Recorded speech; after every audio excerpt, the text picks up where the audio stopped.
Well, he claims he was a first responder on 9/11, a firefighter who went to the Pentagon. But tonight's stories repeated for years are getting more scrutiny as Christopher Suprun prepares to cast his ballot as a member of the Electoral College. Political reporter Jason Whiteley has this story you'll see only on News 8. Welcome to the mound, first responder Christopher Suprun. He portrays himself as a hero. He's a firefighter paramedic who was first among the scene when the third plane struck the Pentagon during the terrorist attacks September 11th, 2001. A Dallas resident for more than a decade. He is a founding member of the Never Forget Foundation. Chris Suprun is a licensed paramedic and has a nonprofit called the Never Forget Foundation. Making news now, though, for what he wrote in the New York Times this month. How he, as a member of the Electoral College, will not support Donald Trump.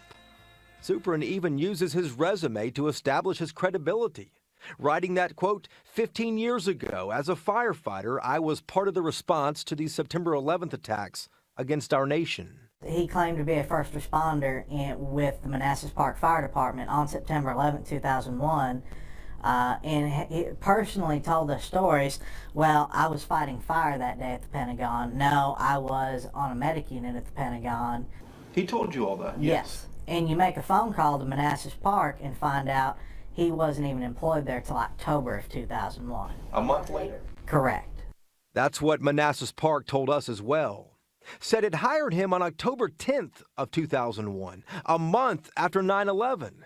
And the chief even says his department never responded to the Pentagon.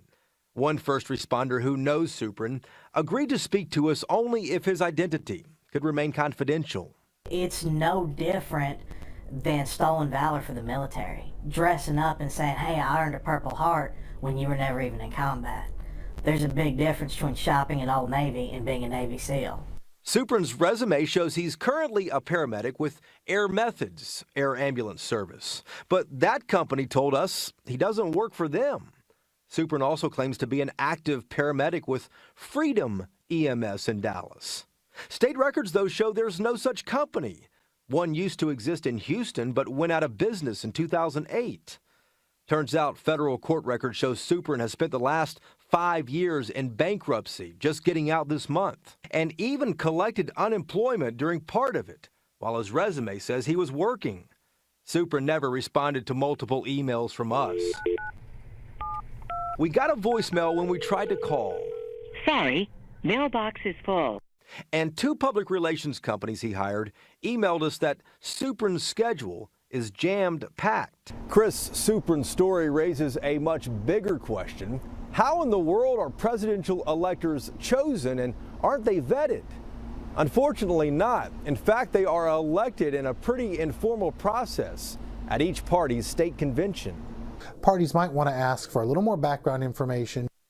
Matthew Wilson is a political science professor at SMU and bets that Suprun might change things 4 years from now. I think in the future there will be a little more vetting and scrutiny given to prospective electors, only because there's been so much discussion in this cycle of the possibility of faithless electors. So if Suprun isn't working at the places on his resume, whose uniform is he wearing at public appearances? Manassas Park officials say it looks like theirs from 12 years ago. Texas electors meet Monday in Austin, and it's uncertain who will get Suprun's vote. But as Suprun questions Trump's credibility, fellow first responders have doubts of their own about his. Jason Whiteley, Channel 8 News. So far, Chris Suprun is the only Republican elector who has said publicly he will not vote for Donald Trump. Texas has 38 electors who will meet in Austin on Monday, and News 8 will be there.